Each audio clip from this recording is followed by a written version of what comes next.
Taormino, and welcome to the Smitten Kitten G-Spot tutorial.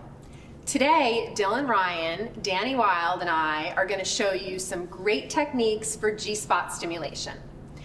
We're going to see demonstrations with a male-female couple, and I'm going to say things like he and she, but really all of these techniques work on anyone with a female body and, of course, a partner of any gender. Dylan? When did you first discover G-Spot stimulation? I was a sex educator in San Francisco around the age of 20, and so I first discovered it from learning about it in order to talk to other people about it. And then once I started reading about it and learning more, at the time went to my partner and said, "This sounds really fun, can we see if we can find mine and figure out where it is?" And so after that, really fell in love with that. I love mine, I'm a big fan, and so from then on, you know, it was part of my sexual play all the time. Let's talk about finding it. Yes. So the G-spot is the urethral sponge, which is the spongy thing that sits around the urethra, which is what we pee out of. And you can find it by going 1.5 to 2 inches inside a woman's vagina and then aiming toward the front of her body. You can feel it through the front wall of the vagina.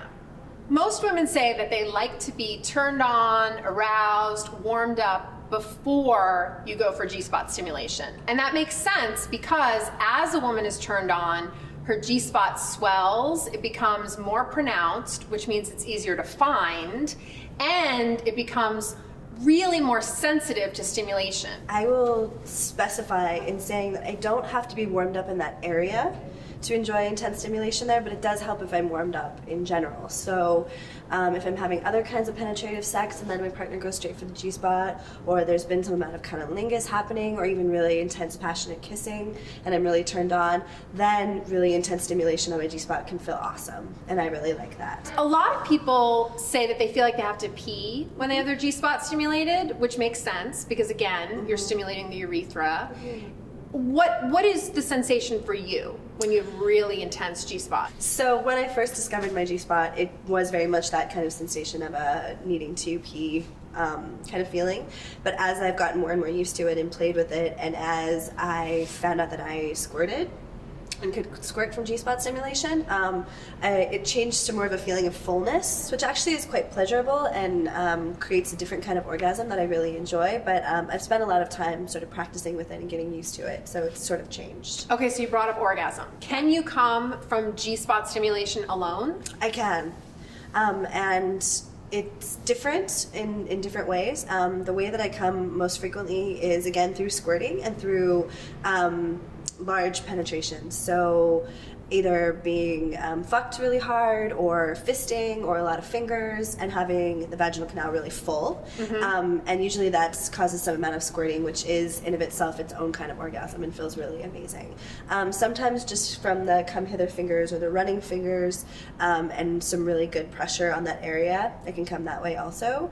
I also really like it if the sponge is sort of almost kind of dragged out. There's inside the vaginal canal, there's the pelvic bone, the pelvic girdle, which is just at the front of the vaginal canal. And so I sort of like the urethral sponge sort of being moved back and forth across that almost, so kind of being pulled out just a little bit. I know that pulling motion. It feels like you're almost trying to pull the spot out. Yeah, just a little bit. And so not too really, not crazy hard, but just sort of moving it back and forth across that sort of pelvic bone area feels really nice too. And what about clit stimulation plus G-spot stimulation? That's so much. I really enjoy it, and it's super pleasurable. I find that a lot of times when there's both of those things going, I can't concentrate on which place to come from, and so it sort of just happens. Sometimes it can be too intense, sometimes I really like that. It just sort of depends on the mood that I'm in. And what about positions, especially for either strap-on sex or intercourse?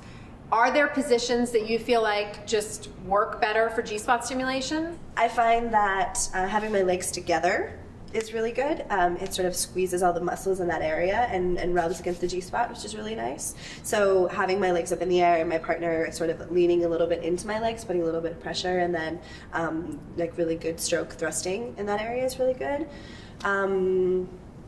From doggy style and from behind is amazing.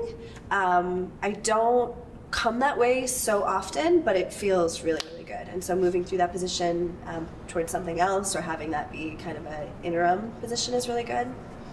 Well, and that's a good point too. You know, intercourse is not always the best way to stimulate the G-spot. Right. I mean, I think fingers and certainly sex toys usually do the job a little bit better. Getting some really good G-spot stimulation. I feel like also, from my experience, it seems to be the easiest way if a woman can squirt to make that happen. For sure. Now, a lot of women who squirt or who female ejaculate do so after vigorous, intense G-spot stimulation. So we know the G-spot, the urethral sponge, fills with fluid, and that fluid runs into these periurethral glands and ducts, spills into the urethra, and then comes out the body through the urethra. Now that's why a lot of people mistakenly think that a woman is peeing. She's not. It's absolutely a different fluid, and female ejaculate is really more like men's prosthetic fluid than any other bodily fluid. But even though a lot of women report that it's all about G-spot stimulation, but there are also women who can ejaculate just from intense clitoral stimulation. Dylan and Danny are going to use condoms when they have intercourse today. They aren't going to use condoms for part of their warm-up session. I just want to talk a little bit about that. Dylan and I are both adult performers, and as such, we are required to test for STIs at least every 30 days. Given that we've both seen each other's tests and that we're both clean, we're completely comfortable performing part of the scene without barrier protection. Very good. And of course, we recommend that you get tested for sexually transmitted infections often, you know your STI status, and that you negotiate and practice safer sex with your partner.